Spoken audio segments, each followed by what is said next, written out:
Bangkarera asin laro ng lahi tampok sa selebrasyon kan 74th Foundation Anniversary kan Banwaanin Bagamanok, Catanduanes. An maugmang selebrasyon sa Banwaan Aramunta sa istorya ni Don Jimenez. Napanonin kaugmahan ang selebrasyon kan 74th Foundation Anniversary asin Town Fiesta kan Banwaanin Bagamanok, Catanduanes. Enot digdi, daipig atrasan kan mga residente an patiribayan sa pagbunot, pagkudkod, asin pagpiga ninyog. Naisipan pa namin siyang gawing contest para po ma-experience din ng ibang mga or makita ng ibang mga tao na may meron pa pong gumagawa ng manual na pagkudkod at saka puga.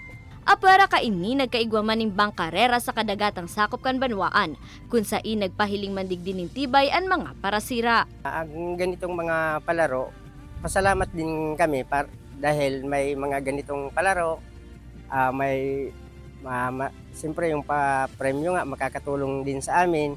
O beheto ka na sambitan ng mga kawat na maipahiling bako sa naan tibay kan mga tao, alagad pati naan sa indang hanap buhay asin mga produkto. Ang pagsisira asin pagkopra kaya ang pangenot na kabuhayan sa Banwaan.